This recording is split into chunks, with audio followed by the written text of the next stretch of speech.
a empezar a ver. Cuando nosotros abrimos el IDE, tal cual se abre así, como ven aquí. Voy a crear un nuevo proyecto. Vamos a ver aquí, File, New Project, para que vean cómo se crea. Yo voy a poner aquí que va a ser el ejercicio 2 y se va a llamar Let's, ¿no? Entonces, este nuevo proyecto, ¿qué tipo de síntesis o de descripción de hardware vamos a utilizar? HDL, esquemático, EDIF, NGC, NGO. HDL es el Hardware Description Language, entonces puede ser Verilog o puede ser VHDL como tal, Schematic, y bueno, estos yo no los he utilizado, pero entonces vamos a usar HDL y a su vez VHDL o VHDL, ¿de acuerdo? Aquí elegimos la categoría, en este caso existen militares, radiación, tolerancia de radiación. Esto me interesa muchísimo, se hace interesantísimo, porque alguna vez me han preguntado, ¿en qué realmente utilizas un FPGA? O sea, ¿qué aplicaciones son necesarias para utilizar FPGAs, ¿no? Entonces, digo, bueno, es una muy buena pregunta. Realmente, pues vamos a usar FPGAs para muchísimas cosas, para cualquier cosa, para prender LEDs como lo estoy haciendo en este ejemplo que vamos a hacer aquí. Obviamente no se debe utilizar para eso porque pues, es un desgaste, una pérdida de hardware impresionante. Pero se puede usar para cualquier cosa que ustedes quieran, ¿no?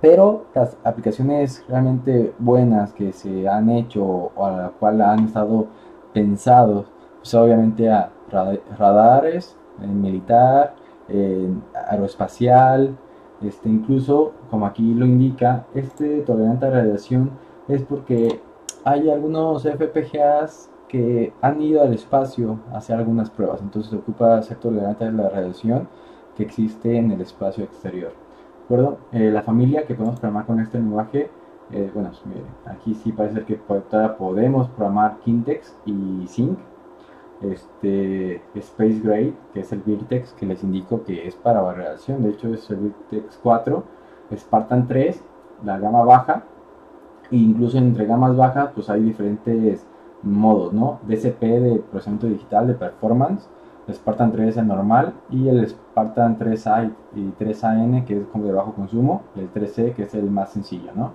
El Spartan 6 que son igual, Virtex 4, 6, 5, 6 y 6 Lower Power. Nosotros usamos una Virtex 4, en este caso usamos el XC4VFX100, de hecho es de los mejorcitos que hay.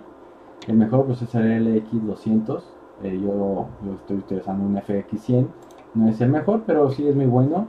El paquete es de cuántos pines estoy utilizándolo, pues es de 1152. Creo que sí son los pines, no estoy seguro, no me crean en este punto. Y el grado de velocidad, no significa que sea menos 10, significa que es un grado de menos 11, es un grado 11 de velocidad, o sea, es realmente rápido, ¿no? ¿Por qué? Porque si nosotros nos vamos a un Spartan 3, pues el grado de velocidad es 5, ¿no? 5 o 4. En este caso, una Virtex 4, pues ya vemos que pues sí aumenta bastante su velocidad. Entonces, vemos aquí 150 menos 11, excelente. Le indicamos cuál es nuestra herramienta de síntesis, descripción, pues es VHDL o Verilog, y nuestro simulador cuál es. En este caso, el IDE tiene eSIM, ya por default cuando nosotros instalamos el IDE, pues instalamos eSIM. Model SIM, este es de venta o cuesta, este cuesta no sé cuál es, pero Model SIM es de venta. eSIM es gratis y viene con el IDE. ¿Y qué lenguaje estamos utilizando? Verilog o VHDL. Yo no utilizo mucho Verilog, utilizo más VHDL. Y el estándar que vamos a utilizar, no se recomienda tanto el 2000X porque sí hay muchas mejoras, bueno no muchas, pues hay mejoras en cuanto a algunas cosas que nos facilitan la vida, pero no está tan bien documentado y aparte no es tan fácil trasladar información. Entonces mejor el 93 y listo, ¿no? Entonces le ponemos next, nos indica más o menos el resumen de nuestra creación y finalizamos. Le podemos que sí quiero guardar los cambios anteriores de mi diseño anterior, le digo que sí, va a cerrar el proyecto anterior y va a abrir este nuevo proyecto, ¿de acuerdo? Entonces aquí para yo crear un nuevo proyecto le pongo clic derecho, o si no quiero clic derecho, aquí en Project le pongo New Source, ¿de acuerdo? Los dos puntos importantes iniciales para nosotros empezar a programar pues es el VHDL module y VHDL, perdón, y el aquí no está, todavía no está, bueno, el otro es el UCF. Yo creo que al momento que creamos el módulo nos va a dar esa información. El módulo es tal cual nuestro circuito, ¿no? En nuestro circuito en hardware que vamos a nosotros a hacer. El test bench es las pruebas que vamos a hacerle a nuestra descripción para ver si los tiempos concuerdan con lo que queremos hacer, si la lógica está bien, etcétera. Y el package, pues cuando nosotros queremos unir una serie de información en un solo contenido, ¿de acuerdo? Entonces ahorita no voy a usar ninguno de estos, simplemente voy a usar el VHDL module o puede ser Verilog module. Yo no no utilizo mucho Verilog, entonces voy a usar VHDL module. Le voy a poner LED, ¿de acuerdo? Le pongo next y esta pestaña no implica que tengamos que poner algo, podemos ponerle next y next y next y nosotros podemos empezar a crear nuestro propio código, pero esto nos ayuda a nosotros a ponerle, o nos ayuda un poco a saber cómo empieza todo, ¿no? En el FPGAs ocupamos un reloj, por lo regular, entrada, de un solo bit, entonces sin ningún, no va a ser un bus. Vamos a poner dos LEDs. Si yo creo que dos LEDs, obviamente los LEDs son salidas, y le pongo que va a ser un bus, y el mayor peso va a ser 1, down to 0, ¿no? Y le voy a poner que quiero uno que se llame frec, que me va a indicar la frecuencia a la cual está corriendo mi LEDs, ¿de acuerdo?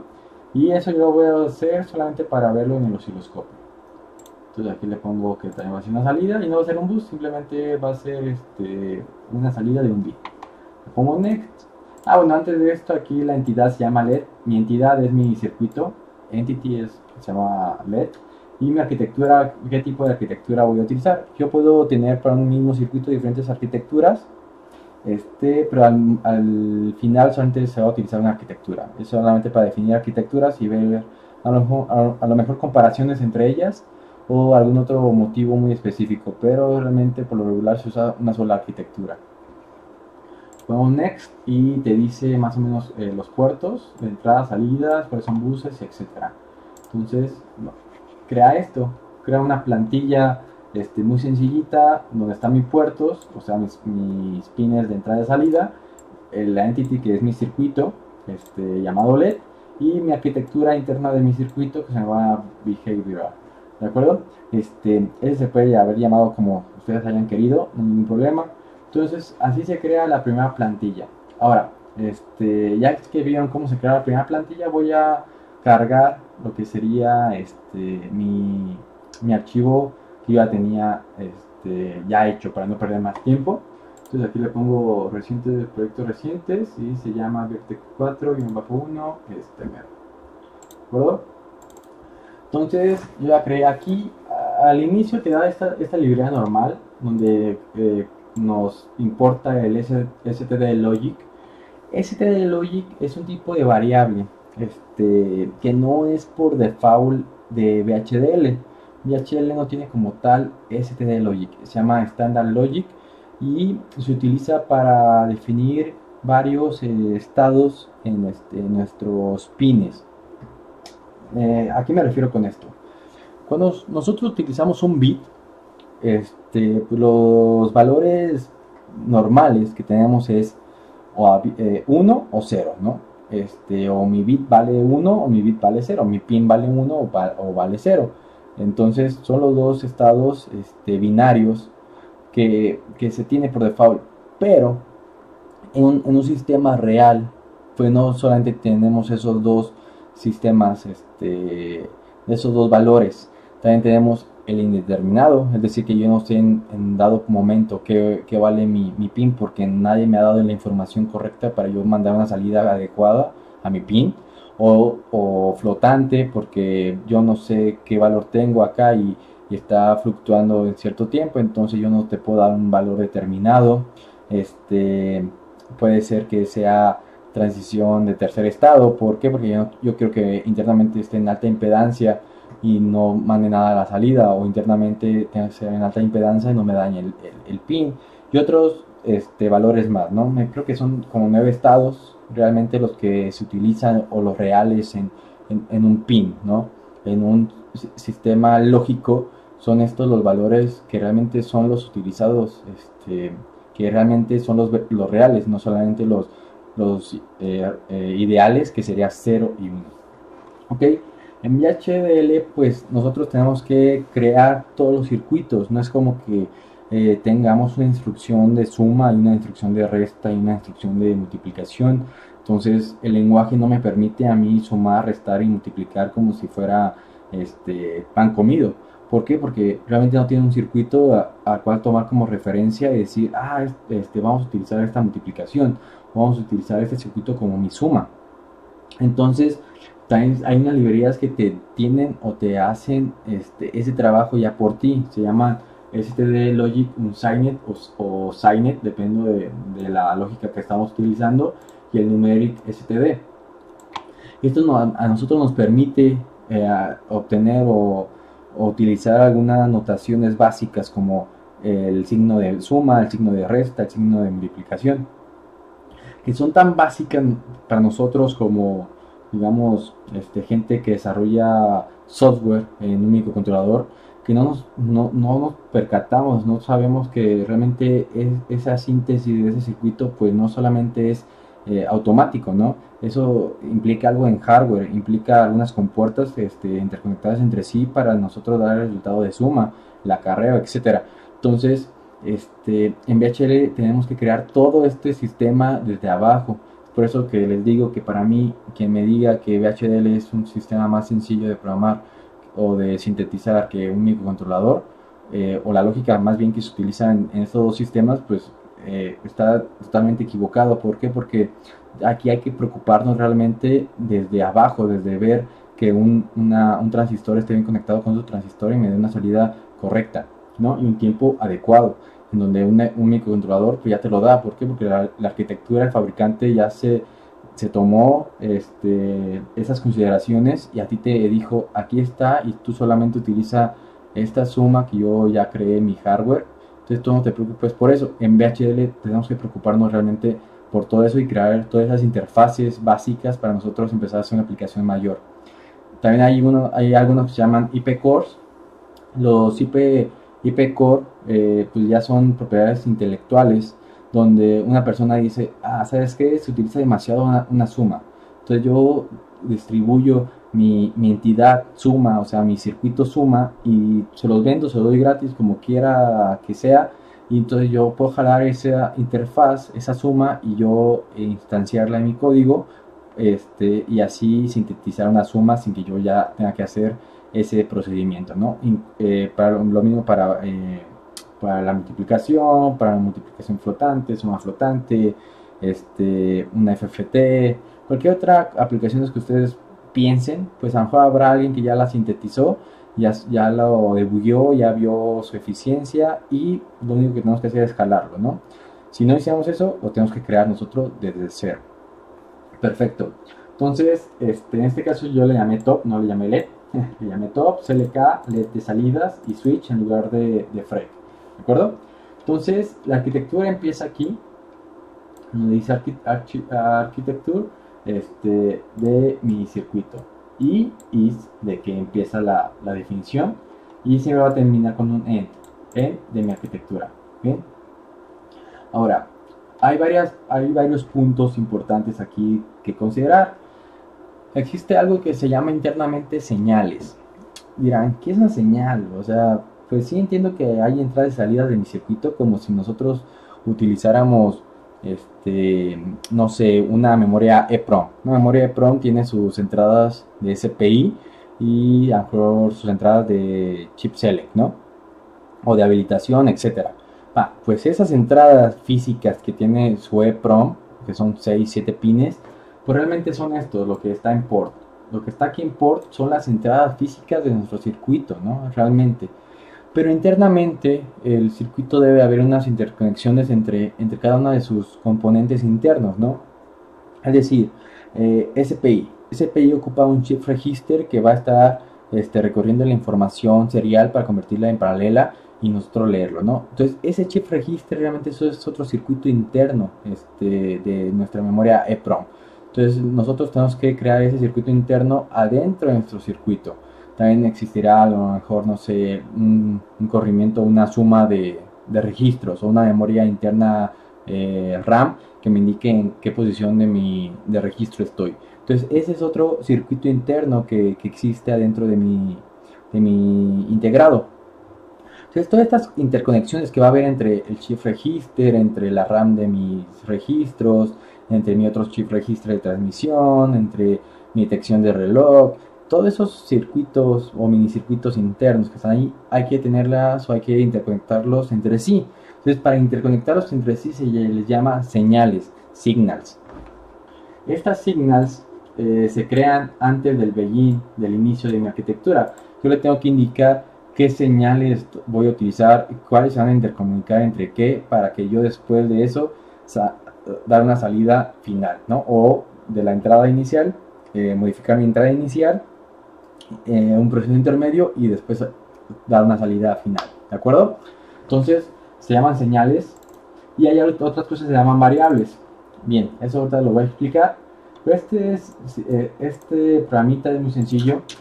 Ok, BHDL, punto aparte, BHDL no distingue entre mayúsculas y minúsculas, es decir, podemos escribir todo en mayúsculas o todo en minúsculas y va a ser exactamente lo mismo. Por lo tanto, si yo escribo una variable en mayúsculas y yo pienso que otra variable con el mismo nombre en minúsculas va a estar bien, pues va a dar un error, porque no puede haber tampoco dos variables o dos señales o dos cosas con el mismo nombre.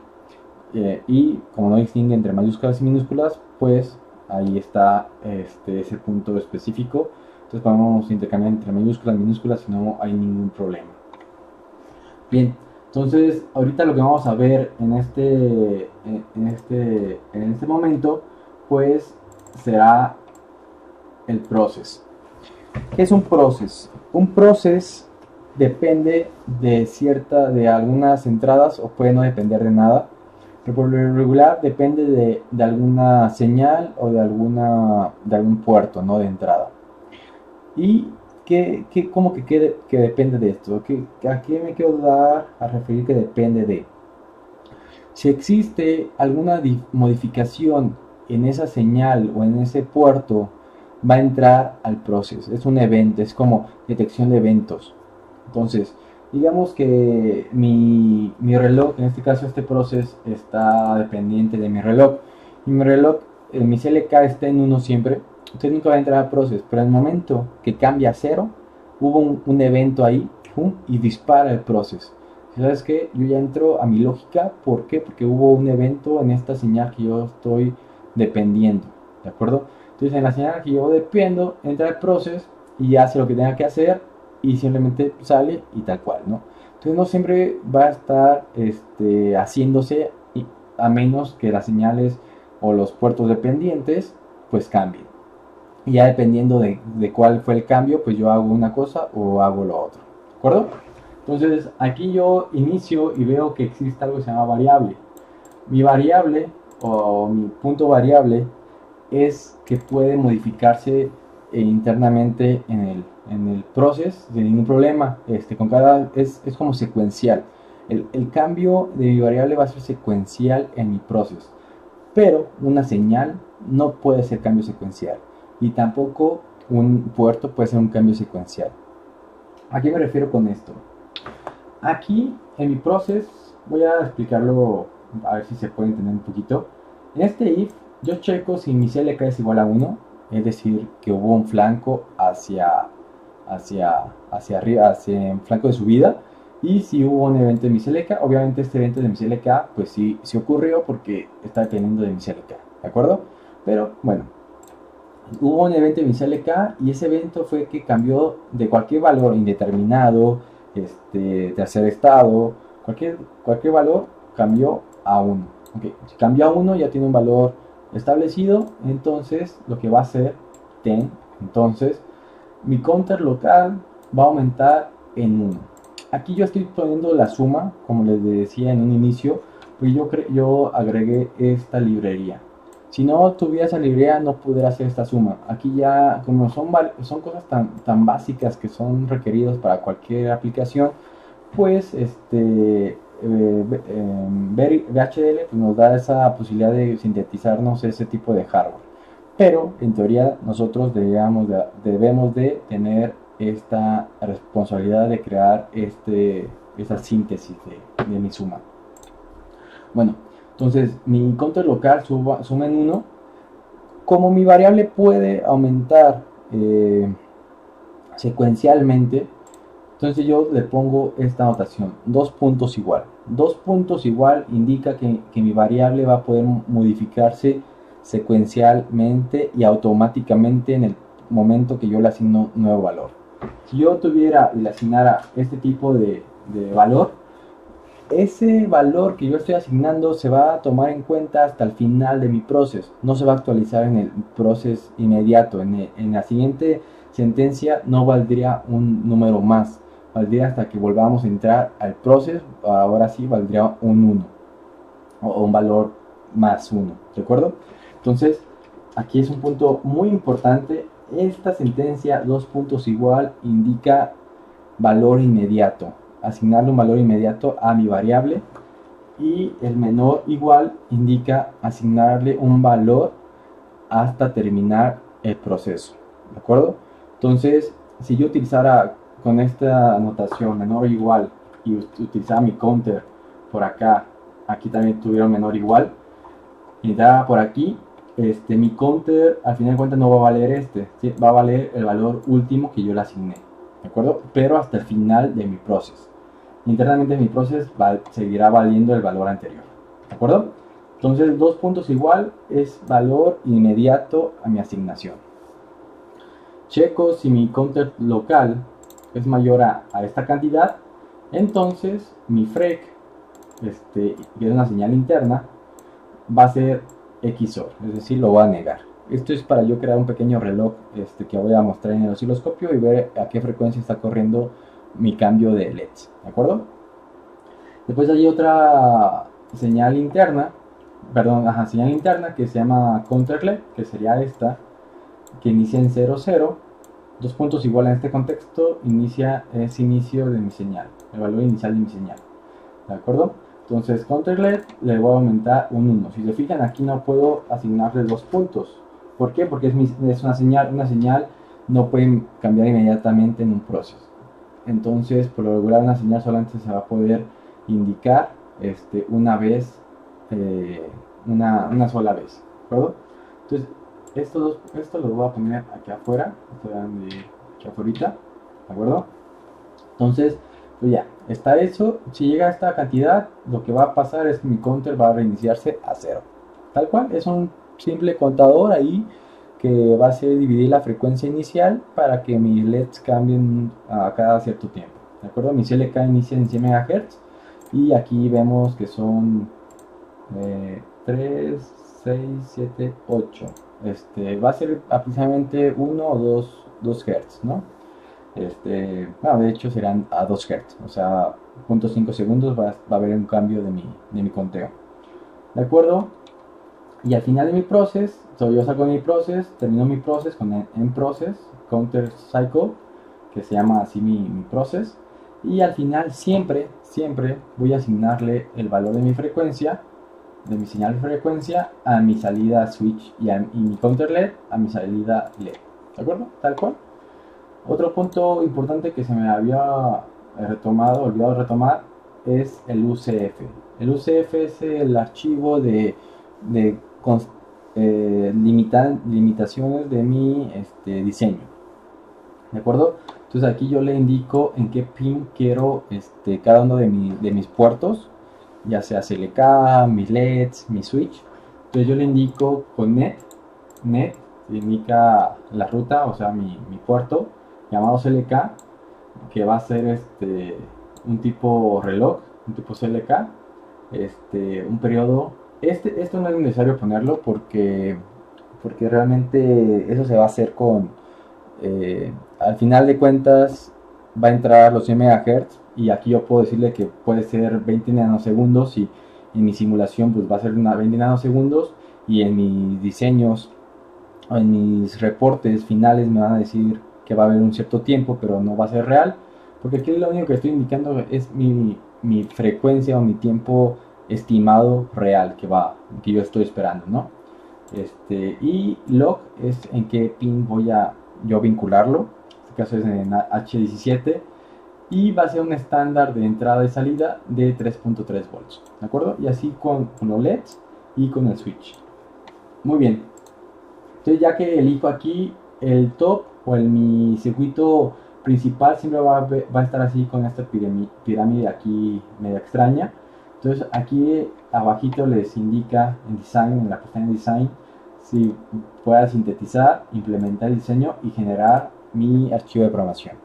Entonces yo voy a generar mi archivo de programación. Para eso hay que sintetizar, después implementar y después generar. Dependiendo de la complejidad de nuestro diseño, pues va a tardar más o va a tardar menos, obviamente. ¿De acuerdo? Entonces vamos viendo. Este warning que me apareció aquí no es otra cosa que no sé qué pasó. Aquí que mi software, mi suscripción ha caducado. Realmente no es de paga este software, entonces no sé si sea porque ya va a haber se va a descontinuar este software, quién sabe. Pero bueno, está indicando aquí que ya no se paga, ¿de acuerdo? Aquí me está indicando otro warning, indicando que pues esta variable nunca la utilizo, la puedo eliminar y no hay ningún problema. Perdón, señal, nunca la utilizo. Entonces ya estamos en el último proceso de generar el programming file, ¿de acuerdo? Excelente, ahí vamos. Entonces le digo, esos warnings es por el software. No es que mi implementación esté ahí con algunas cosas no bien implementadas. Y ya que tenemos nuestro programa